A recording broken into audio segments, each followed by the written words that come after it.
bustin', I'm a who that. I'm a who that. Long as I'm living, I'm a who that. Lose or winning, I'm a who that.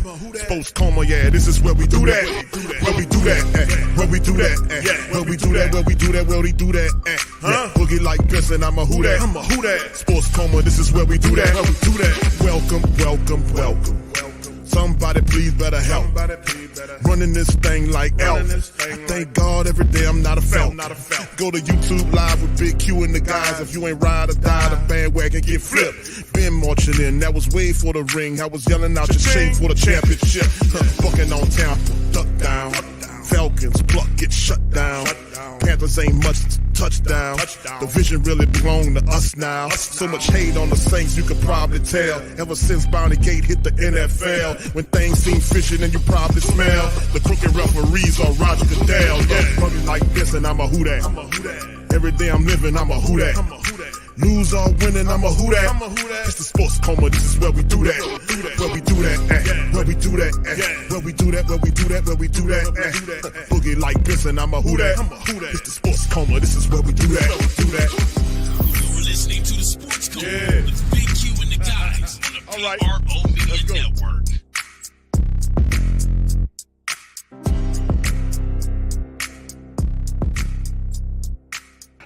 Shout out to Who That Nation, man. We in this thing rocking, man. Much love to the fan. Appreciate y'all. And like I've been saying for some time now, welcome, welcome, welcome. You're now rocking with the Sports Coma with Big Q and the guys, where we have intense, entertaining, educating, and enlightening sport talk from your favorite sports fam. What's poppin', fam? In this episode, man, this one's called The Saints NFC South Champions Again. Now, I know that make my PNP brothers, Big Low, Big Game James represent from that side of the camp, all kind of sore to hear that, but this is the words of Yahoo Sports, and we're going to cover it today on this stream. So please feel free to hit the like button, hit the subscribe button, and by all means, feel free to share. Remember, sharing is caring. Feel free to share the show on your social media feed. We up in this thing. So shout out to the fam. Appreciate y'all, man, for the support and all of the beautiful stuff that's going on in the Who That Nation. Much love. Got a lot of exciting things we're working on, man. Arriving real soon. Camp coming up in a couple of weeks, man. A lot of the family members are excited to see football again rolling through. So, yeah, and I'm with you on that, fam. So we'll see how it all shake. We'll all see how it works together walking through this 2023 season about to get popping. All right, so in this one, speaking of the 2023 season, this is from Yahoo Sports. That's the source. 2023 NFL preview, Saints hope costly addition of QB Derek Carr has a big playoff. Frank Schwab on the scoop, works for Yahoo Sports, and they saying, hey, man, let me tell you something, baby. Let me sprinkle something in your ear, baby. So anyway, let's get into this article right here by Mr. Schwab as he dropping some science, and he talking about some stuff. So let's hear what he got to say. Saints 2022 finale was meaningless in the playoff picture, but it helped shape the future of the franchise. The Saints scored a touchdown on their first possession against Carolina. It didn't score again in an ugly 10-7 loss. Dalton was awful. Dalton was actually better last season than most people realized, but the game made it clear that the Saints weren't getting enough of the quarterback position. They had to make a move, and options for an upgrade were limited. The draft options were few, but they traded future picks last year to get Chris Olave. Now, before we move on, just to touch on the Andy Dalton thing. Andy Dalton statistically looked pretty decently versus his last several years, you see. But nobody anticipated Andy Dalton starting as many games as he did, and that was, you know what that was about. That shouldn't have been the case, but it was, and we know what that's about. No need to unravel it and unpack that again. But his numbers look decently if you look at his numbers, and then that's what people that do that pay attention to the numbers and they don't watch the game or the plays, you know, the actual game and remember point by point or remember what actually happens. That's like a God-given gift that I have, that I remember those things. I don't just sit up here and remember the score, but I remember how we got there. I remember the play of the team, how dysfunctional the offense was. Even though it said they were averaging 21 plus or whatever it was points per game, that wasn't the case. It were games where the Saints were barely getting points together because they were so dysfunctional, so despondent, so unmotivated, so injury error prone first and then injury on the back end. But I digress. So let's move into the rest of it. Good thing that Las Vegas Raiders decided that Carr wasn't good enough for Josh McDaniels' offense. Don't worry about it, Derek Carr, because McDaniels ain't gonna be out there long anyway. The Saints met with Carr under the guise that Carr might accept a trade to help the Raiders. Then Carr told the Raiders he wouldn't waive his no trade clause. Las Vegas cut him, and the Saints scooped him up. They paid Carr $150, $150 million over 4 years, right? And an average of $37.5 million per year. No other free agent who has changed teams this offseason got more than $87 million overall. $24.25 million per year. A lot of money for a player the Raiders deemed determined to get rid of the past, few seasons. All right. So Carr, who was 32 years old, had been a good career, not great, better than Dalton. He was the best Saint. He was the best Saints could do, even at a huge price. It speaks to the desperation teams feel at quarterback when they don't have one. So it just fit all of the right statistical indicators in terms of what the Saints wanted to do. It fit all the indicators. They wanted to get Carr, and Derek Carr has the relationship with Dennis Allen, who drafted him. And it only seemed right for him to bring him to New Orleans to be his quarterback. Now, this is what he had in parentheses, is what the reporter was saying. Derek was a guy that obviously I knew when our personnel people watched the tape and then our coaches watched the tape. He was clearly our number one target in terms of what we wanted to do at the quarterback position. That's what Dennis Allen said via the team site. We wanted to be first out there and make sure that he knew he was the number one option. And while Dennis Allen was doing that, Michael Thomas working his angle from the other end, trying to get Derek Carr to come to the team. And ultimately, it all worked together. And then when you talk about the Carr saga, another big part of the QB situation, we got our breakdowns coming up soon, was the Jameis Winston situation, which we thought that Jameis would ultimately leave on. And I really do think if Jameis had decided to leave the building, he would have walked right back to Tampa Bay. It was already set up for him to be there. And he opted to say, no, I'm going to stay with New Orleans. That was huge, because what that did was that set a beautiful QB room. And it also made perfect sense insofar as there was a split between this. And I talked about this at the time. It was a split down the middle of the team of the Carr people and the Jameis Winston people. When they made it right, that brought harmony to the room. So it was like, with all which happened last year between Dennis Allen and Jameis Winston, it was all healed. And then now Carr is the guy, Jameis backs him up, and Jameis is healthy. But it's a very good option. If something goes wrong, they got Jameis standing there. So this offseason marked another step past the team's most glorious era. That's Coach Payton didn't coach the Saints last season, but was still under contract. New Orleans traded them to the Broncos. The Saints found what they hope is a multi-year replacement for Drew Brees. That period in the Saints' history has come to a close already, but it was hammered shut this offseason. New era of football, right? All right. The Saints got Carr. They hope to have a new era of success. New Orleans was 7-10 last year with a very good defense and some interesting pieces on offense. Olave looks like a future star at the receiver position. Alvin Kamara and Michael Thomas are still around, though it's unclear what Thomas has left. And Kamara could be suspended over the battery case of 2022 incident. We know he settled that. We covered that on the last stream. There's enough reason, including playing in a bad NFC South. I don't consider the NFC South bad. I'm not going to call it that, for the Saints to believe they were a quarterback away from going back to the playoffs, in essence. And we could talk about this all day. We could bring up the statistics. We can bring up the highlights if you want. The Saints should have swept the NFC South. I know woulda, shoulda, coulda. I hear you on that. But the Saints were, last year, they should have won. And a lot of times they didn't win because of the just overall just despondent way they handled certain situations. The slow rotations and the slow adjustments in games, to happen in the first. Poor adjustments, bad decision-making, bad personnel decisions, error-prone. Remember, the Saints were one of the top teams last year in terms of having false start penalties and all that. Remember, there was plays in games, I remember, where the Saints would be moving the ball, and the next thing you know, they would get 3 straight. Remember the time when they got 3 straight false start penalties? they were I think they were on the opponent's side of the field, like around the 30 or 40-yard line. And then next thing you know, they got 3 straight false start penalties that backed them up to the other side of the field. What sense that make?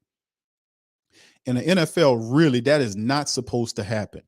There's not supposed to be 3 straight false start penalties, but accountability is a big part of the dynamic of success on any team. The accountability last year was fleeting. There was no accountability on the offense, and the defense was carrying everybody's water, you know? So it was just really weird. And it's still questions I have about how Dennis Allen handles that. He got a lot of other people around him, but how does he handle that again? It's still, a lot of people don't, including me, I don't see Dennis Allen as a leader. I don't. It seems like when things are really bad, he shrinks in the face of it. He don't rise up to the occasion and take control. You see what I'm saying? He kind of shrinks away from it, and yeah, and it's really not good. But that's a big question. That's a question I have at another date about Dennis Allen. I'm gonna get the answer to that. A lot of the questions I have about him, in particular, his coaching style and what he's gonna do different coming up into this year. But anyway, back to this. The Saints' history. Okay, and back to, let's say, the NFC South. He called it a bad NFC South. I don't think it's bad, because they're looking at it from a last year standpoint. But there's, the Tampa Bay Buccaneers are not going to be the same Buccaneers squad. They might, surprise and get a few wins against opponents. But when you're talking about playoffs, that's a far cry from reality. We know that. They still have good pieces on offense and defense, but where you need them to shine at the key positions, they kind of lack in there. We know that. We know that Atlanta, the Saints, Atlanta, and Carolina spent a lot of money to compete this year. There's a lot of excitement in NFC South. Last year, you could say that. This year, you can't say them people is bad because they haven't played a game yet. So you don't know how this could turn out, man. You don't know. But anyway, the Saints' history have featured plenty of quarterbacks on their second or third shot. Breeze worked out great. Jim Everett was a decent option for a few years. Ken Stabler was too far in decline to help. Jameis Winston never stayed healthy enough to level up. We'll see where Carr falls on the spectrum. The Saints are paying a lot to find out. Off-season grade. When you don't have a quarterback or a first-round pick, you do what you have to do. In the Saints' case, it was paying Derek Carr $150 over 4 years, which include $100 million in guaranteed money. It's an overpay, but it's not like the Saints have a lot of options. New Orleans did lose a lot from their front 7. Defensive tackle David Onyemata, who's in outside linebacker Caden Ellis to the Atlanta Falcons, defensive lineman Shai Tuttle to Carolina, defensive end Marcus Davenport to Minnesota Vikings. Now, David Onyemata was the guy you look at and say, is there a better defensive tackle right now on the team that could be as good as David Onyemata? That's a question, because David Onyemata was good. Last year, he wasn't that good because he was overwhelmed. He was getting pushed out, and when the guy sitting next to him, Shai Tuttle, he was doing the same thing. He couldn't command a double team, and he couldn't get off and that's what happened. They both fell apart. So hasta la vista to both of them. The Saints, he went to Atlanta, another one went to Carolina. Hasta la vista, they were terrible in the middle. So something had to be done. Caden Ellis was a surprise, but we knew the Saints wasn't going to match what Atlanta was going to pay for Caden Ellis for 1 year, and they feel good. And then we can easily have a few guys we're looking at. Saints believing in Zach Bowen to make a difference. They do. We'll see what they do going into that. I don't know if they'll pick up a linebacker, a veteran linebacker, to make sense to, but we'll see. Davenport, hasta la vista to Davenport, and it's half a sack. You had Carl Granderson coming off the bench, had 5.5 sacks. Marcus Davenport had a half a sack. So hasta la vista to him. Now, they did sign Big Nate Shepard and Kalen Saunders to the defensive line. We don't exactly know what these guys going to be, but at least we do realize they can't be any worse than what David Onyemata, Shai Tuttle, and Kentavious Street were last year. Can they? But those are probable downgrades. He's saying it's downgrades. I disagree with that. If you talk about David Onyemata several years ago, how dominant he was, yeah, but David Onyemata, this could, the Saints seen something. Could it possibly be that the Saints seen something in David Onyemata to say, hey, man, we need to just go in a different direction? But Shai Tuttle and Dave, they were trying to get somebody to take Shai Tuttle's job for a couple of years. That's why they brought Kent Street in here to see what he can do, but he failed. So all of them had to go because they all were awful last year. Plus, when they facing contract years and stuff like that, you got to you might as well, you picked a good time to reset. Now, you studied the film on Nate Shepard and Kalen Saunders. Those dudes will help you. They're not people that's going to come here and just be melancholy and no, those guys are fighters. I mean, for real, if you watch, they fight for every damn inch of the field to get to the quarterback. They're good at both pushing the pocket as well as stopping the run. They run down the field, up and down the line of scrimmage, pursuing the ball carrier, chasing the quarterback. And that is what the Saints did. They did a wonderful job in picking them dudes up. And they picked them up like what, 20, like a day after Onyemata left? It wasn't even a day, I don't think, a full day before the Saints had two new defensive tackles in here. And the Kalen Saunders, man, listen, we talk about the Jamal Williams signing, but man, those two signings, man, we're going to see. That's what a lot of people is going to be looking at, the interior defensive line for the Saints, and yeah, Breesy to that. I really do think the Saints going to be something special. Maybe that's just what's in my black and gold heart, but I'm just telling you straight up. The offense added running back Jamal Williams, love that, and Foster Monroe, love that. Good player, great story, but it's hard to see his fit in the crowded tight end room. Disagree. The Sean Payton trade saved the draft. Saints got Denver Broncos first round pick, 29th overall, and second round pick in 2024. Saints sent Denver a third round pick in 2024 along with Peyton. The Saints got defensive tackle Brian Breesy, former #1 overall recruit out of high school, dealt with injuries at Clemson with the first round pick. Remember, Brian Breesy is healthy. He said so himself. He played the interview here on the show. He is healthy. All right. Grade on that is a B- according to Yahoo Sports. Keep it going. Quarterback report. It's hard to explain what happened with Derek Carr last season. In 2021, with the coaching staff in disarray, Carr threw for over 4,800 yards and led the Raiders to the playoffs. He was supposedly getting a better offensive coach in Josh McDaniels last season, but regressed. Carr had posted a passer rating of at least almost 93.9 or 93.4. I mean, 94.0 in the first 4 years, and it fell to 86.3 with Josh McDaniels last season. On one hand, if Carr was great last season, he wouldn't have been available to the Saints. But still a little concerning to go all in on the quarterback who just posted his worst rating since his rookie season. Don't anybody account for the fact that Josh McDaniels was somebody that came over, took over the team. He had to learn his offense. Isn't it an adjustment period? And by the way, we know this, and I said it ad nauseum, but imagine you left where you was, like if you was at a job for 10 years and you had got 6 bosses in the 10 years that you was at that one job, and each boss did something differently, right?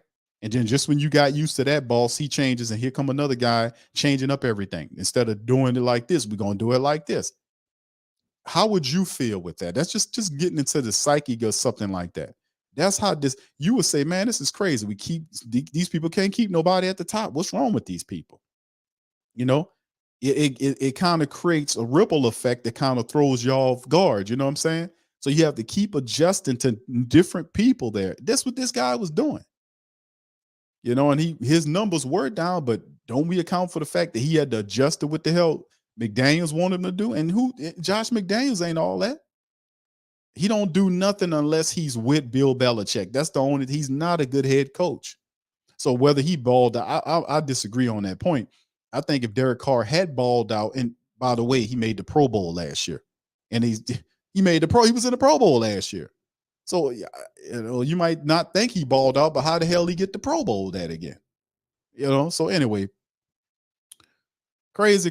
But even if he had balled out better than what they are to the level of baldment but that's right, a new word, baldment, that he felt like he should have had, then you think they would have still re-signed him? Hell no. McDaniels wants his own guy.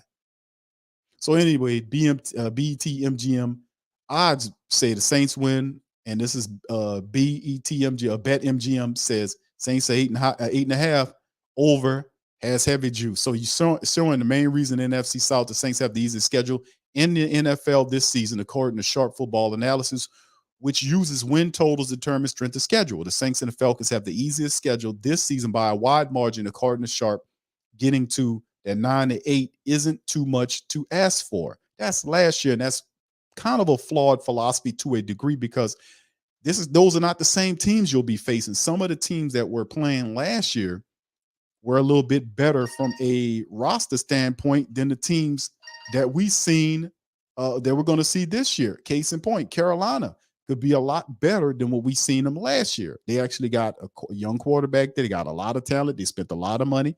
Atlanta spent a ton of money on its defense, added a few people on the offense, drafted a couple of people, and they're looking to make a step. So you can't look at these teams from last year and say because this was the case. It's interesting and fun to talk about, and it sounds good when you're talking about it from an article standpoint.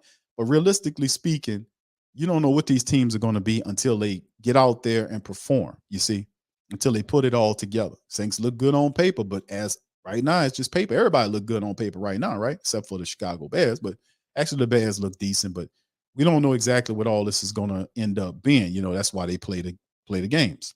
So Yahoo's take was early Yahoo drafters have been bullish on Kamara, pushing his ADP into the 60s, significantly above his global average.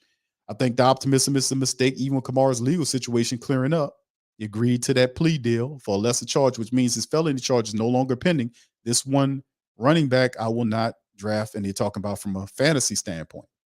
So stat to remember, in 2019, Mike Thomas had 149 catches, seemed like so long ago, 1725 on the yards and one NFL Offensive Player of the Year.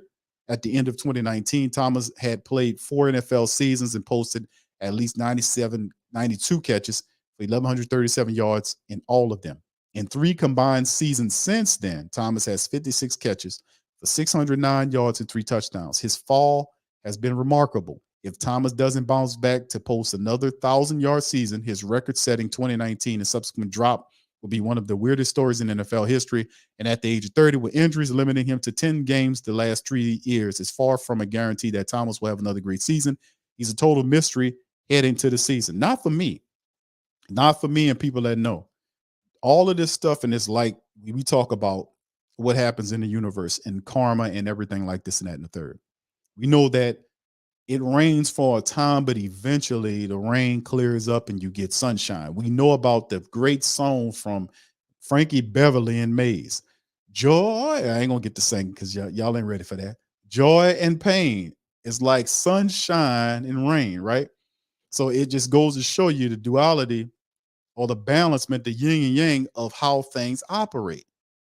There is, it's a time when you go through things and they make you a better person. Now, the fact that he was missing over the last 3 years and only played a handful of games, that's the negative. The positive is just because he hadn't played a lot of games in the last 3 years, he hadn't gotten all of the beat up or the abuse that a player would take if he was in the NFL during that time frame. You see what I'm saying? So he had a lot of time to sit in rehab, which means his body is not as beat up or physically, beat up as a person who would have been there. That's a positive there.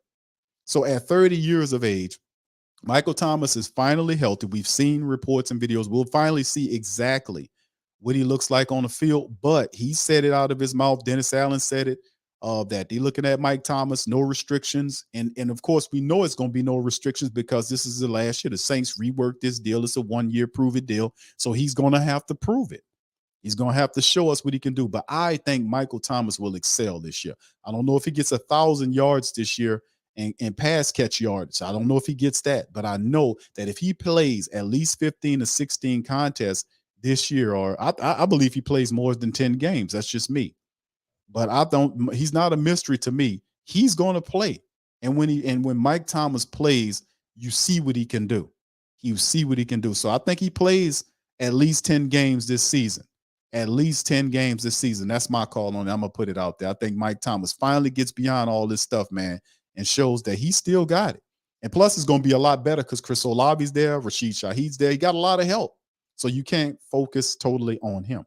All right, burning question. Can the Saints defense be in the top 10 again? We did a show about this. The Saints finished last season 9th in points allowed, 5th in yards allowed, 8th on defense in Football Outsiders DVOA.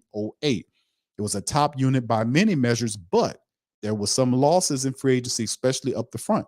Saints will have an elite secondary: Tyrann Mathieu, Marcus May, Marshawn Lattimore, Paulson Adebo, Bradley Roby, Alante Taylor.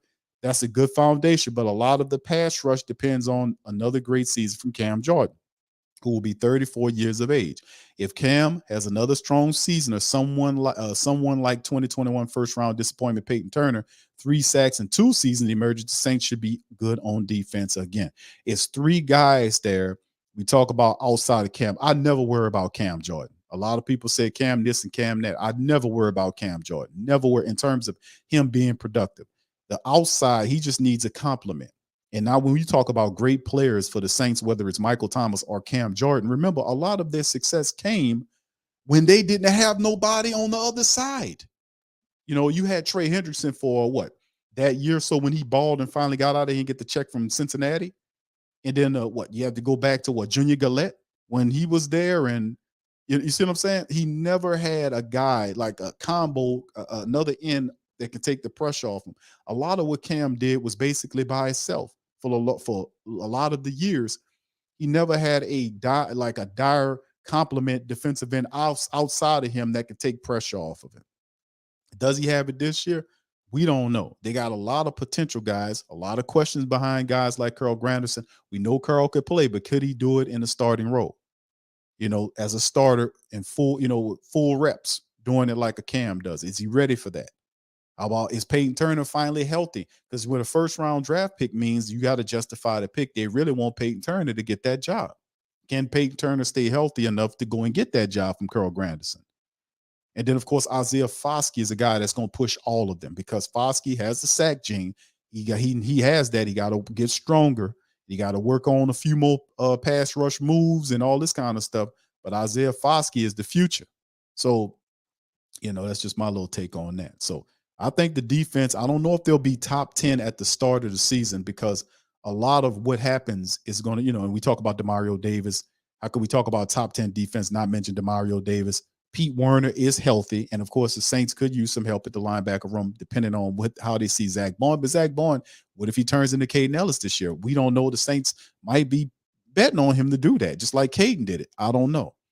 The best case scenario, Derek Carr has a few above average seasons. Saints might be pretty good if Carr is a top 12 quarterback, and a few other things fall into place, like Thomas having a healthy season. The pass rush stands strong. The Saints didn't feel far off last season, and they have. By one metric, the easiest schedule in the NFL is not that crazy to think the Saints could win double-digit games in the NFC South. So he's saying weak schedule versus, the talent the Saints have, because you talk about Derek Carr, you talk about Michael Thomas, you talk about Chris Olave, you talk about Jawan Johnson, you talk about Taysom Hill, you talk about Elvin Kamara, you talk about Jamal Williams, Williams. You talk about all of these other guys around him, and it's all this talent that's circulating around Derek Carr. So it's not one or two guys.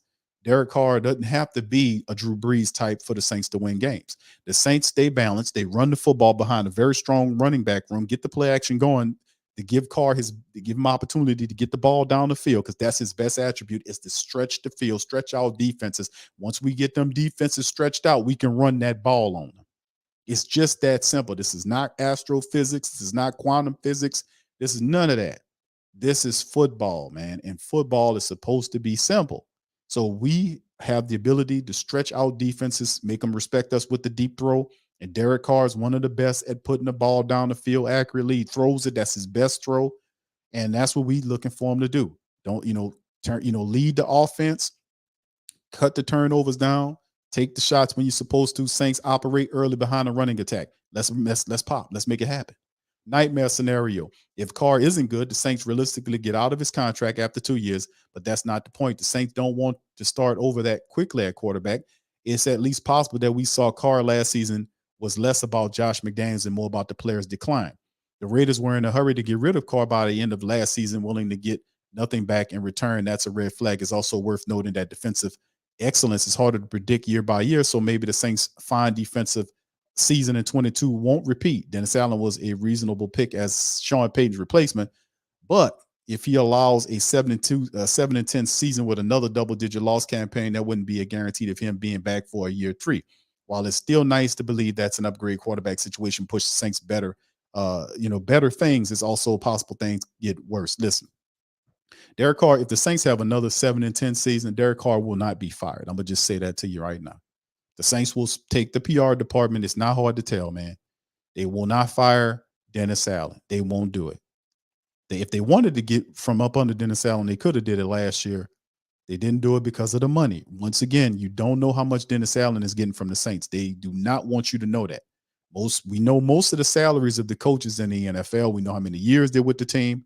When it comes down to Dennis Allen, the Saints hold that as a tight regarded secret. We don't know how many years. They'll speculate and tell you it's a 3 to 4 year deal, estimated between such and such millions of dollars. They don't really know because the Saints never released the information. And I don't know why they never released the information. But then again, maybe I do know, because you probably would be up like, what the hell you paid this guy this amount of money for? And it would explain why the Saints don't want to get rid of Dennis Allen. Because it's cheaper to keep Dennis, to spin it, to the propaganda machine, to spin it to you. They can say, okay, well, that was just their first year together. Let's give them another year and see how Dennis Allen and Derek Carr does. You see how this works? But we don't even have to go in that direction, because I don't think the nightmare scenario plays out with the Saints. If Derek Carr gets injured, God forbid, and Derek Carr struggles and looks terrible, God forbid, Jameis Winston will step in there. So that nightmare scenario, I don't think that will occur, but it's good to see that he's thinking about it. So you have to have the look into two different situations, right? Crystal Ball says, I think the Saints are the best team in the NFC South. Though the Falcons might have a good case, Derek Carr will be what he was mostly through his NFL career. Solid quarterback who won't carry the team, but won't often be the reason it loses either. I like the defense due to a strong secondary and Dennis Allen's coaching. Saints are most likely the NFC South champion. I do like the Falcons at a longer odds as better bet, but though it's hard to see them making the deep playoff run. But a division title, even without much postseason success, wouldn't be the worst outcome for the Saints this season. So this is one of the reporters outside of the building that's saying, hey, man, let me tell you something, man, about these Saints, man. I like these Saints. I think the Saints are a team, they're going to win the NFC South. You'll start seeing more articles like this as the season moves forward that are saying, it's talking about the Saints winning the NFC South, and that ultimately they'll be kings of the division and all this kind of stuff. So it's interesting because it'll be a competitive NFC South. Nobody's going to come and lay down. I think the team that's the weaker of these teams is the Tampa Bay Buccaneers. Tom Brady's out of here. So it's going to be a scramble in the fight, and it's going to be really awesome with games against Atlanta and Carolina and Tampa Bay. Everybody we got, it's going to be interesting to see the Saints put their talent up against their talent and see what this is all made of. So what y'all think about it? Put it in the chat. Let me know how you guys feel about the article. And of course, like I said, there'll be a lot of other reporters coming along that think the Saints could be the kings of the NFC South, that they can win the NFC South. That's not really a news flash to me, because when I look at the experience of the team, you look at all of the inexperienced quarterbacks throughout the NFC South, one of the most important positions. There's a lot of inexperience there at the most crucial position, and we do realize what bad quarterback play or inconsistent quarterback play looks like on a team. Even though you're looking at a young team like Carolina, got a young quarterback there, but it's still massive growth he has to go through. You can't simulate the NFL experience for a quarterback. They got to go in there and get the lumps and bruises. I've seen pictures of him. He bulked up a bit, which is smart to do, because he's going to need it, man. They're going to be guys that's twice his size running around, knocking him around. So it's going to be interesting to see. Now, I like the kid a lot. He is a baller. He knows where to throw the ball at. He has great anticipatory ability to be able to throw guys open, very intelligent. But the speed of the NFL game is something else, and you're going to see how that works. Desmond Ridder scouted him, a lot of a college experience at Cincinnati. Very smart quarterback, very cerebral. Look like they're trying to make him a game manager there. If they do that, they'll have success with him.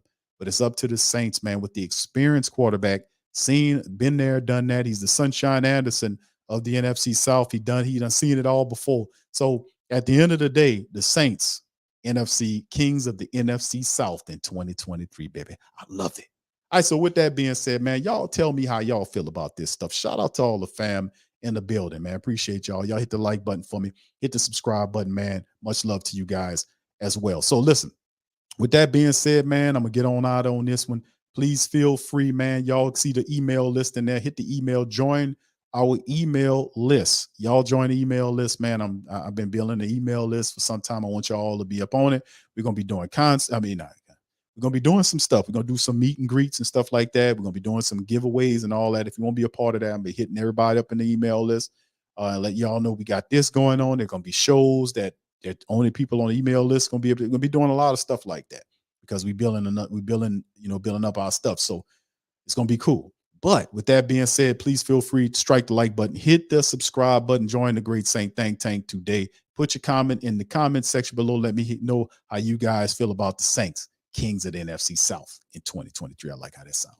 All right, so with that being said, I'm going to get on that. Much love to the fam. Appreciate y'all, man. The Pels play tonight in Summer League. We'll be on the Pelican Post-Game Report doing our thing. So, you know what I'm saying? Y'all want to join us, you can cross on over the Pelican Post-Game Report later on tonight. We'll be recapping that matchup. So with that being said, I'm going to get on that. Much love to the fam.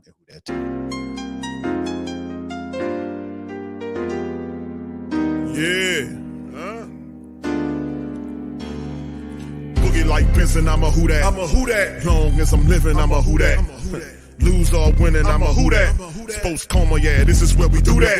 Where we do that, where we do that, where we do that, where we do that, where we do that, Boogie like Benson, I'm a who that. I'm a who that. Sports coma, this is where we do that. Where we do that. Welcome, welcome, welcome. Somebody please better help. Running this thing like Elf. I thank God every day I'm not a felt. Go to YouTube Live with Big Q and the guys. If you ain't ride or die, the bandwagon get flipped. Been marching in, that was way for the ring. I was yelling out your shame for the championship. Bucking on Tampa, duck down. Falcons, pluck, get shut down. Panthers ain't much touchdown. The vision really belong to us now. So much hate on the Saints, you could probably tell. Ever since Bounty Gate hit the NFL, when things seem fishy, then you probably smell the crooked referees on Roger Goodell. Yeah, fucking like this, and I'm a who that. Every day I'm living, I'm a who that. Lose or winning, I'm a who that. It's the sports coma, this is where we do that. Where we do that, where we do that, where we do that, where we do that, where we do that, Boogie like this, and I'm a who that. It's the sports coma, this is where we do that. You're listening to the Sports Coma with Big Q and the guys on the PRO Media Network.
Platform's store where you can go and buy all the latest merch to support the platform. Available at the Pro Shops, we have dozens of hundreds of products available for you and your family. Unisex tees for men and women, hoodies and sweatshirts, tank tops, kids and baby items, long sleeve tees, mugs, pillows, wall art, bath bedding, face masks, phone cases, stickers, bags, fanny packs, socks, hats, and many other items. Please feel free to check out the Pro Shops. The link is in the description section below.